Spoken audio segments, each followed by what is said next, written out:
ঢাকা সহ দেশের বিভিন্ন জায়গায় সংঘর্ষে ১৪ জন পুলিশ সহ নিহত ৮১ বিভিন্ন পয়েন্টে ব্যাপক সংঘর্ষে রণক্ষেত্র রাজধানী বিভিন্ন সরকারি স্থাপনায় হামলা।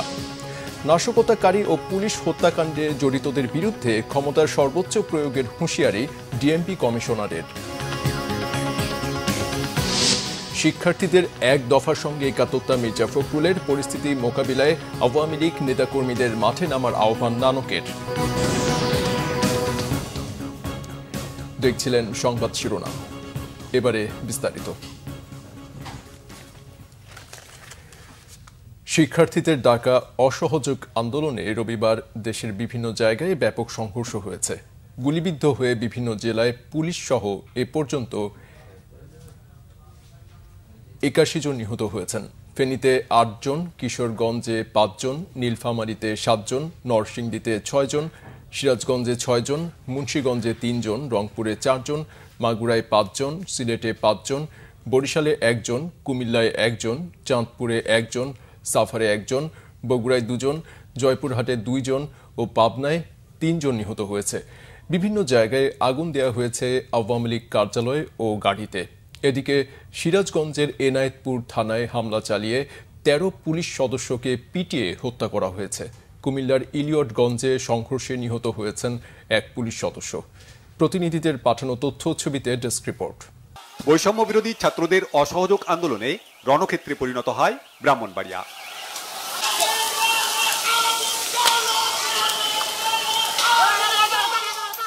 আন্দোলনরত শিক্ষার্থীদের সাথে ছাত্রলীগের দফায় দফায় সংঘর্ষ হয়। সংঘর্ষে গুলিবিদ্ধ সহ আহত হয় অর্ধ শতাধিক। আগুন দেয়া হয় ১৫ থেকে ২০টি মোটরসাইকেলে। বরিশালে পানি সম্পদ প্রতিমন্ত্রীর বাসভবনে হামলা ও ভাঙচুর করা হয়।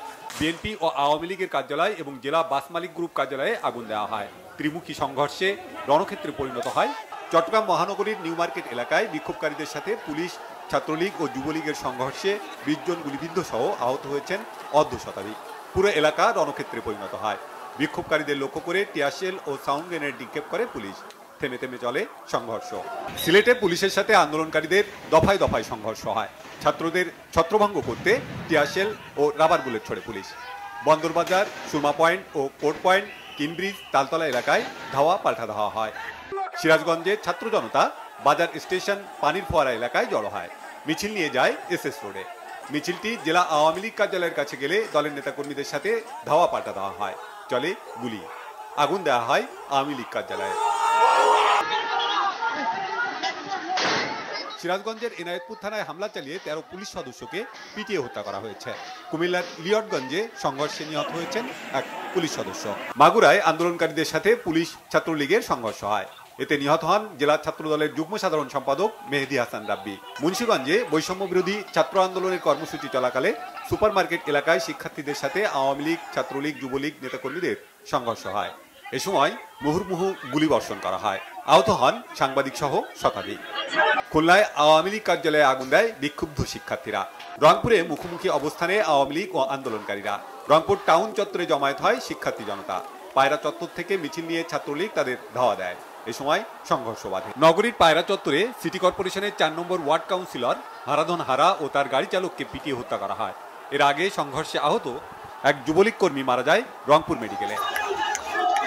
ফরিদপুর জেলা আওয়ামী লীগ কার্যালয়, সরকারি রাজেন্দ্র কলেজ ও বিভিন্ন স্থানে ভাঙচুর করা হয়। পরিস্থিতি নিয়ন্ত্রণে সাউন্ড গ্রেনেড ও টিয়ারশেল ছোড়ে পুলিশ। সুনামগঞ্জে আন্দোলনকারীদের সাথে পুলিশ ও আওয়ামী লীগের দফায় দফায় সংঘর্ষ হয়। শহরের পুরাতন বাস স্ট্যান্ড এলাকায় সংঘর্ষ বাধে। পরে থেমে থেমে কোর্ট পয়েন্ট, জামতলা, পুরাতন বাস স্টেশন সহ কয়েকটি এলাকায় সংঘর্ষ ছড়িয়ে পড়ে। নরসিংদীতে ইউপি চেয়ারম্যান সহ ৬ জনকে পিটিয়ে হত্যা করে আন্দোলনকারীরা।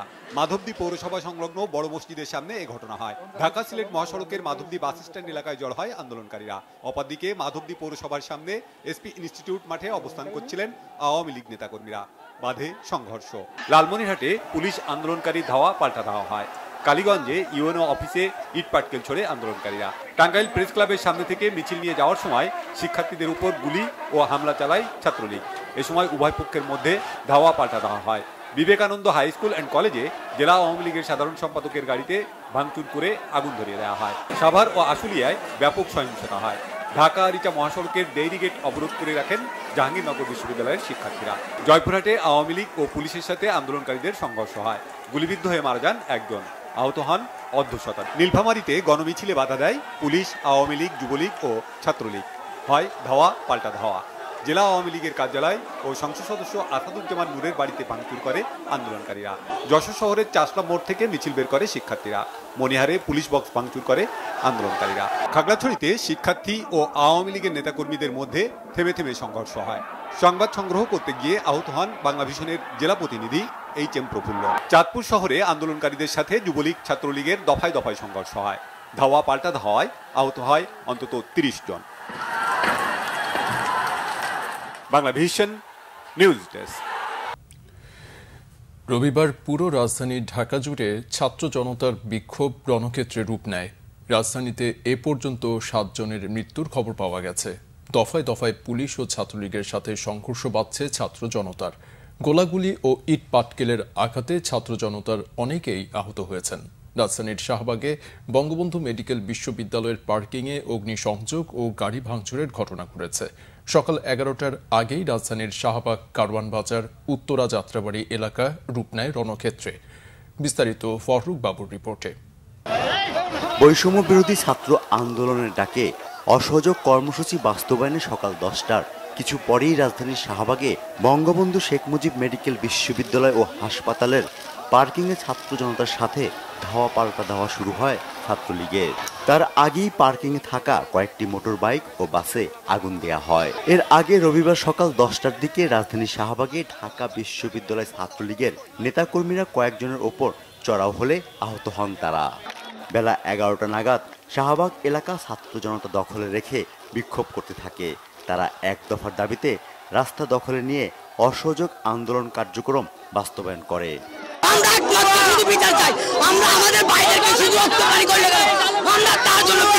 আমাদের ভাইদের রক্ত বিতাইতে আমরা দিব না। আজকে আপনার সন্তানকে যদি আপনার সামনে বেয়ে গুলি করতেন তখন আপনি কি করতেন? আগে পদে দেখ, তারপর ঘরে। ইনশাল্লাহ আমরা নার্ভাস হয়ে গেছি।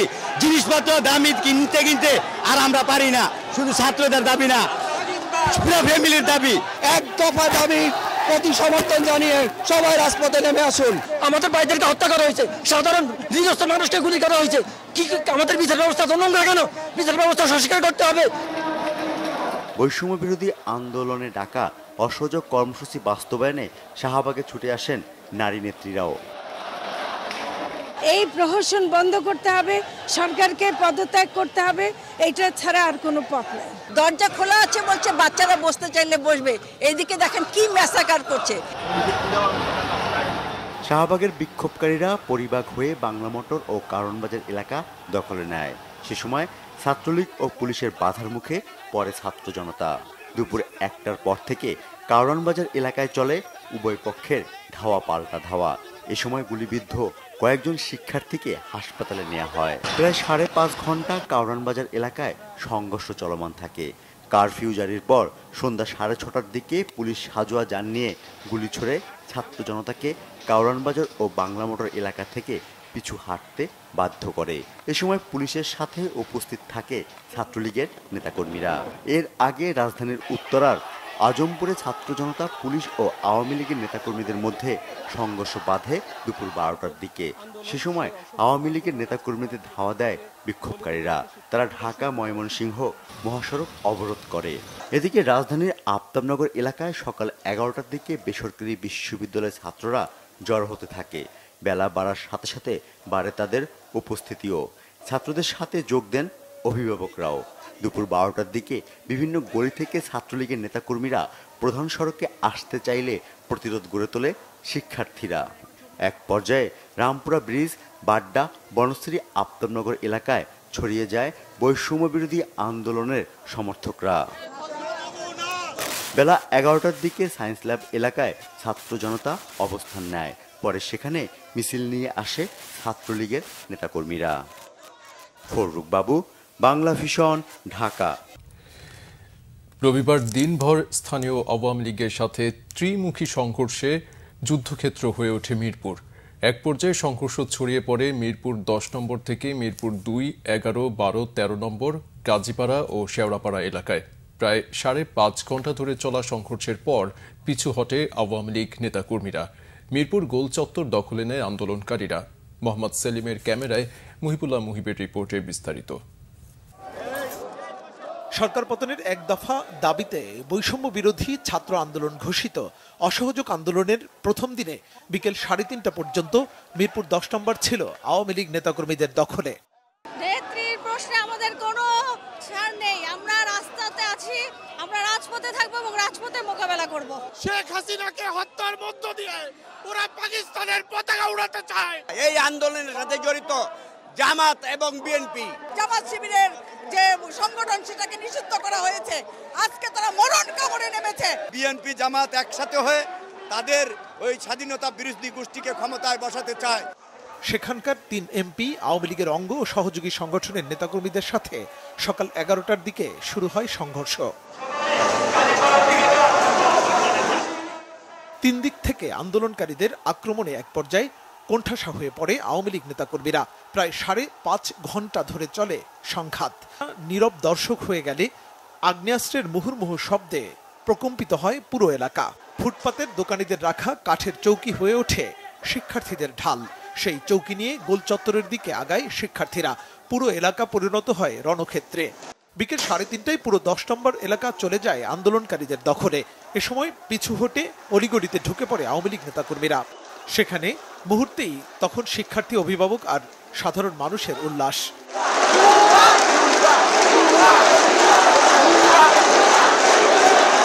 শিক্ষার্থীদের স্পষ্ট ঘোষণা, শেষ রক্তবিন্দু দিয়ে হলেও এই আন্দোলন সফল করেই মাঠ ছাড়বেন তারা। গুলি করে দিতে পারে না, আমরা দখল নিয়েছি 10 নম্বর, দেখাই দিয়েছি ছাত্র দিছে যে স্টুডেন্ট পাওয়ার। যখন কোনো দেশ বিপদে পতিত হয় তখন আমরা জানি যে ছাত্রই বীর দর্বে এগিয়ে আসে। আমরা আমাদের আন্দোলন চালিয়ে যাব। আপনারা সবাই দেশবাসী দোয়া করবেন। এটা জনতার আন্দোলন এবং ছাত্রদের আন্দোলন। দিনভর চলা এই সংঘর্ষে শিক্ষার্থী, অভিভাবক ও আওয়ামী লীগ নেতাকর্মী সহ আহত শতাধিক। Muhibullah Muhib, Bangla Vision, Dhaka. DMP commissioner Habibur Rahman বলেছেন, নাশকতাকারী ও পুলিশ হত্যাকাণ্ডে জড়িতদের বিরুদ্ধে ক্ষমতার সর্বোচ্চ প্রয়োগ করা হবে। শুধু তাই নয়, কারফিউ লঙ্ঘন করে কেউ ঘর থেকে বের হলে তাদের বিরুদ্ধেও নেওয়া হবে কঠোর ব্যবস্থার হুঁশিয়ারি দিয়েছেন তিনি। পুলিশ জানিয়েছে, দেশের 27টি থানা ফাঁড়ি ভাঙচুর করা হয়েছে। পুলিশের মোট 14 সদস্য নিহত আর 3 শতাধিক আহত হয়েছেন। রিপোর্ট করছেন SM ফয়েজ। সিরাজগঞ্জের এনায়েতপুর থানায় নির্মমভাবে 13 পুলিশ সদস্যকে হত্যা করেছে নাশকতাকারীরা। রবিবার রাতে জরুরি সংবাদ সম্মেলনে ডিএমপি কমিশনার জানান, পুলিশ হত্যাকারীদের বিরুদ্ধে কঠোর ব্যবস্থা নেওয়া হবে। পুলিশের প্রায় 350 পুলিশ সদস্য আহত হয়েছে এবং 3 জন পুলিশ সদস্য নির্মমভাবে নিহত হয়েছে। আজকেও সিরাজগঞ্জ জেলার এনায়েতপুর থানায় দায়িত্বরত 13 জন পুলিশ সদস্যকে তারা নির্মমভাবে পিটিয়ে হত্যা করেছে। গতকাল আমরা দেখেছি খুলনা মেট্রোপলিটন এলাকায় একজন পুলিশ সদস্যকে সাপ মারার মতো তারা পিটিয়ে হত্যা করেছে। যথেষ্ট সহনশীলতা প্রদর্শন করেছি, যথেষ্ট সংবেদনশীলতা প্রদর্শন করেছি। আমাদের ব্যবস্থা গ্রহণ কোনো ছাত্রের বিরুদ্ধে নয়, আমাদের ব্যবস্থা গ্রহণ কোনো ছাত্রীর বিরুদ্ধে নয়, আমাদের ব্যবস্থা গ্রহণ সন্ত্রাসীদের বিরুদ্ধে, নাশকতাকারীদের বিরুদ্ধে, অগ্নিসংযোগকারীর বিরুদ্ধে, পুলিশ হত্যাকারীর বিরুদ্ধে। তাদেরকে বিন্দুমাত্র ছাড় দেওয়ার কোনো প্রশ্নই আসে না। সংঘাত, সংঘর্ষ, গুলি আর পাল্টাপাল্টি ধাওয়ায় অন্তত 81 জন নিহত হয়েছে, তাদের মধ্যে 14 জন পুলিশ সদস্য। স্পষ্ট ঘোষণা, কারফিউ চলছে। দেশের প্রচলিত আইনে কারফিউর ভিতরে কোনো লোক কোনো অবস্থাতেই ঘরের বাইরে হতে পারে না। সুতরাং যে কোনো লোক যে কোনো অবস্থায় ঘরের বাইরে হলে তার বিরুদ্ধে আইনগত ব্যবস্থা গ্রহণ করা হবে এবং সেক্ষেত্রে আমাদের যে ব্যবস্থা সেটি 100% জিরো টলারেন্স এবং 100% আইন অনুযায়ী পরিচালিত হবে। কমিশনার বলেন, বৈষম্য বিরোধী ছাত্র আন্দোলনের ব্যানারে সাধারণ ছাত্রছাত্রীদের যে আন্দোলন শুরু হয়েছিল তাদের এখন ঢাল হিসেবে ব্যবহার করছে দুর্বৃত্তরা। আন্দোলনকারীদের ঢাল হিসেবে ব্যবহার করে দুর্বৃত্তরা ঢাকা মহানগরী সহ সারা দেশে নজিরবিহীন অরাজকতা, অগ্নিসংযোগ ও ভাঙচুর চালিয়েছে। এ সহিংসতায় চরম জনদুর্ভোগের পাশাপাশি বিভিন্ন স্থানে সংঘর্ষ ও হতাহতের মতো দুঃখজনক ঘটনা ঘটেছে। এতে রাষ্ট্রীয় সম্পদের অবর্ণনীয় ক্ষতিসহ সাধারণ মানুষের জীবনের নিরাপত্তা বিঘ্নিত হয়েছে চরমভাবে। মার্চ টু ঢাকা কর্মসূচি ঘিরে কেউ নাশকতার চেষ্টা করলে তার পরিণতি হবে ভয়াবহ, এমন হুঁশিয়ারিও দিয়েছেন পুলিশ। এসএম ফয়েজ, বাংলা ভিশন, ঢাকা। বৈষম্য বিরোধী ছাত্র আন্দোলনের এক দফা দাবির সঙ্গে একাত্মতা পোষণ করে বিএনপির মহাসচিব মির্জা ফখরুল ইসলাম আলমগীর বলেছেন, দেশে আজ এক গণ অভ্যুত্থানের সূচনা হয়েছে। গুলশানে বিএনপি চেয়ারপারসনের কার্যালয়ে রবিবার সংবাদ সম্মেলনে বিএনপির মহাসচিব মির্জা ফখরুল ইসলাম আলমগীর অভিযোগ করেন, ছাত্র শিশু জনতার রক্তে রঞ্জিত সরকার। সব শ্রেণী পেশা দলমত নির্বিশেষে সব মানুষ ফুঁসে উঠছে।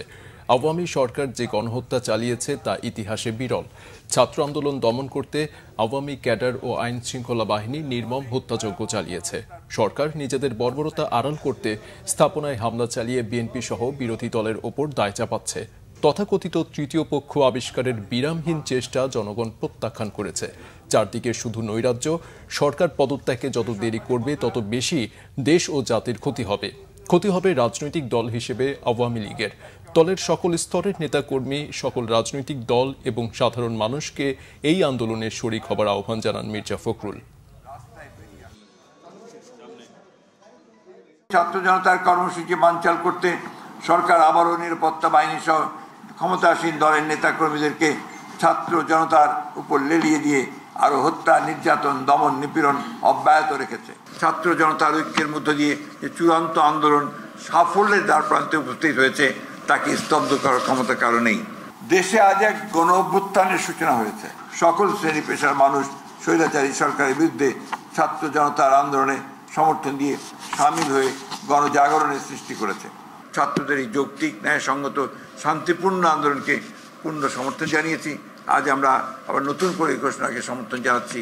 দানবীয় খুনি শাসক গোষ্ঠীর পতনের লক্ষ্যে আপামর জনসাধারণকে ঐক্যবদ্ধ হয়ে আন্দোলনে ঝাঁপিয়ে পড়ে এই অবৈধ খুনি হাসিনা সরকারের পতন নিশ্চিত করার আহ্বান জানাচ্ছি। সরকার পতনের এক দফা দাবি শিক্ষার্থীদের নয়, দাবি করে এর পেছনে জামাত, শিবির ও বিএনপিকে দায়ী করছে আওয়ামী লীগ। সন্ত্রাস মোকাবিলায় আওয়ামী লীগ নেতাকর্মী ও সমর্থকদের মাঠে নামার আহ্বান জানিয়েছেন দলটির সভাপতি মণ্ডলীর সদস্য জাহাঙ্গীর কবির নানক। রবিবার ধানমন্ডিতে আওয়ামী লীগ সভাপতির রাজনৈতিক কার্যালয়ে সংবাদ সম্মেলনে কথা বলেন তিনি। বলেন, সরকার পরিবর্তনের দাবি শিক্ষার্থীদের নয়, এটি বিএনপি জামাতের। সরকার পতনের নামে তারা দেশে হত্যা ও ধ্বংস চালিয়ে দেশকে গৃহযুদ্ধের দিকে ঠেলে দিতে চায় বলেও অভিযোগ করেন নানক। শরীরের শেষ রক্তবিন্দু থাকা পর্যন্ত ঘরে না ফিরতে নেতাকর্মীদের আহ্বান জানান আওয়ামী লীগের সভাপতি মণ্ডলীর সদস্য জাহাঙ্গীর কবির নানক। এই বিএনপি জামাত শিবির জঙ্গি গোষ্ঠীর উদ্দেশ্যে আমরা এই দেশ মাতৃকাকে ভালোবেসে ধৈর্যের শেষ সীমা পর্যন্ত আমরা পৌঁছে গিয়েছি। ধৈর্য, সহনশীলতা মানে দুর্বলতা নয়। আমরা আপনার এই জঙ্গি গোষ্ঠীকে প্রতিরোধ করার জন্য আমরা দেশবাসীর কাছে উদাত্ত আহ্বান জানাচ্ছি। এদিকে তথ্য ও সম্প্রচার প্রতিমন্ত্রী মোহাম্মদ আলী আরাফাত বলেছেন, আলাপ আলোচনার মাধ্যমে সমাধান করতে চায় সরকার। তবে অশান্তি সৃষ্টি করা হলে শক্ত হাতে দমনের হুঁশিয়ারি দেন তিনি। রবিবার বিকেলে জাতীয় সংসদ ভবনের এক ব্রিফিংয়ে তথ্য ও সম্প্রচার প্রতিমন্ত্রী কথা বলেন। এই গুজবের দ্বারা আক্রান্ত গোটা পৃথিবী, তারা কিন্তু নির্ভয়ে বলছে, ইউকে বলছে গুজবের উপর ভিত্তি করে ক্লাশ হয়েছে। তার প্রধানমন্ত্রী কি বলেছে? বলেছে the rioters will face the full force of law. তো তারা তো এই কথা বলছে, এটা মানে কি যারা রায়ট করছে, সংঘাত সহিংসতা করছে, তার আইনের পূর্ণাঙ্গ দমন তাদের উপরে করা হবে। এই কথা তো তারাও বলছে, গোটা দুনিয়াতে তাই বলে। এখন আমাদেরও কথা হচ্ছে আইনের প্রয়োগ হবে। সন্ত্রাস ও নৈরাজ্যের বিরুদ্ধে শান্তি সমাবেশ ও মিছিল করেছে আওয়ামী লীগ সহ এর সংগঠনগুলো। রাজধানীর খামারবাড়িতে বাংলাদেশ কৃষিবিদ ইনস্টিটিউটের সামনে রবিবার শান্তি সমাবেশ ও মিছিল করেছে বাংলাদেশ কৃষক লীগ। এ সময় আওয়ামী লীগের যুগ্ম সাধারণ সম্পাদক বাহাউদ্দিন নাসিম বলেন, যারা অর্থনীতিকে ধ্বংস করতে চায়, দেশকে ধ্বংস করতে চায়, তাদের বিরুদ্ধে প্রতিবাদী হতে হবে। তিনি আশা করেন শিক্ষার্থীরা কারো খেলার পুতুল না হয়ে দেশকে এগিয়ে নিতে হবে। দলটির প্রেসিডিয়াম সদস্য ডক্টর আব্দুর রাজ্জাক বলেন, আন্দোলনের নামে ধ্বংসযজ্ঞ চলছে। শেষ রক্তবিন্দু দিয়ে কৃষিবিদরা প্রধানমন্ত্রী শেখ হাসিনার পাশে থাকবে। বঙ্গবন্ধুর জ্যেষ্ঠ পুত্র শহীদ ক্যাপ্টেন শেখ কামালের ৭৫তম জন্মবার্ষিকী আজ। তিনি একাধারে ছিলেন বীর মুক্তিযোদ্ধা, আধুনিক ফুটবলের প্রবর্তক, ক্রীড়া সংগঠক, সংস্কৃতিমনা ও রাজনীতিবিদ। বর্তমান আবাহনী ক্রীড়া চক্রের প্রতিষ্ঠাতা। মাত্র ২৬ বছরের জীবনে সাজানো অসামান্য কর্মযজ্ঞ। বিস্তারিত জানাচ্ছেন মনির হোসেন খান। বহুমাত্রিক প্রতিভার অধিকারী শেখ কামাল ১৯৪৯ সালের ৫ আগস্ট জন্ম নেন গোপালগঞ্জের টুঙ্গিপাড়ায়। তারুণ্যের প্রতীক শেখ কামাল ঢাকা বিশ্ববিদ্যালয় থেকে সমাজবিজ্ঞানে স্নাতক শেষ করেন। রাজনীতিতে তার হাতেখড়ি ছাত্রলীগের মাধ্যমে। স্বাধীনতা যুদ্ধে অংশ নেওয়ার পাশাপাশি স্বাধীনতা পরবর্তী সময়ে রাজনীতিতে ভূমিকা রাখেন। রক্তাক্ত ১৫ আগস্টে ধানমন্ডি ৩২ নম্বরের বাড়িতে শেখ কামালই প্রথম শহীদ হন নিষ্ঠুর নরপিশাচদের হাতে। মৃত্যুর মাত্র ১ মাস আগে বিয়ে করেছিলেন ক্রীড়াবিদ সুলতানা খুকিকে। শিল্প, সাহিত্য, সংস্কৃতি ও সংগঠক হিসেবে তার দূরদর্শিতা প্রশংসনীয়। খেলাধুলাতেও তুখোড় ছিলেন ক্যাপ্টেন কামাল। ঢাকা আবাহনী লিমিটেড তার হাতেই তৈরি। ক্রীড়াক্ষেত্রে আধুনিকতার রূপকার তিনি। লিডারশিপ কোয়ালিটি, তোর তো কানেকশন আছে, তুই প্লেয়ারগুলো আন ফুটবলের একটা ফুটবল টিম বানায়, let us make a team which will play modern football. He was a good player, but ওর কনসেন্ট্রেশনটা খালি ফুটবল ছিল না, ওর কনসেন্ট্রেশন অনেক কিছু সাবজেক্ট ছিল। হি ওয়াজ এ ভিশনারি, যার অনেক শক্তি, অনেক লম্বা ফিউচার দেখা, পরিকল্পনা, খেলাধুলার প্রতি আগ্রহ, একটা নতুন কিছু করতে চাচ্ছে, আমাদের সবাইকে মুগ্ধ করলো। শেখ কামালের জীবনী বর্তমান প্রজন্মের অনুপ্রেরণা বলেও মনে করেন তাকে কাছ থেকে দেখা ক্রীড়া ব্যক্তিত্বরা। মনির হোসেন খান, বাংলা ভিশন, ঢাকা। নির্বাহী আদেশে আজ সোমবার থেকে বুধবার পর্যন্ত ৩ দিনের সাধারণ ছুটি ঘোষণা করা হয়েছে। এছাড়া সারা দেশে রবিবার সন্ধ্যা ৬টা থেকে পরবর্তী নির্দেশ না দেওয়া পর্যন্ত অনির্দিষ্টকালের জন্য কারফিউ বলবৎ করা হয়েছে। এই সিদ্ধান্ত ঢাকাসহ সব বিভাগীয় সদর, সিটি কর্পোরেশন, পৌরসভা, শিল্পাঞ্চল, জেলা ও উপজেলা সদরের জন্য কার্যকর হবে। রবিবার স্বরাষ্ট্র মন্ত্রণালয়ের সূত্র এই তথ্য জানিয়েছে। এর আগে শনিবার রাতে সিদ্ধান্ত হয়েছিল ঢাকা, নারায়ণগঞ্জ, গাজীপুর ও নরসিংদীতে রবিবার থেকে সকাল ৬টা থেকে রাত ৯টা পর্যন্ত কারফিউ শিথিল থাকবে। আর অন্যান্য জেলার ক্ষেত্রে জেলা প্রশাসক সংশ্লিষ্টদের সঙ্গে আলোচনা করে কারফিউ শিথিলের বিষয়ে সিদ্ধান্ত নেবেন।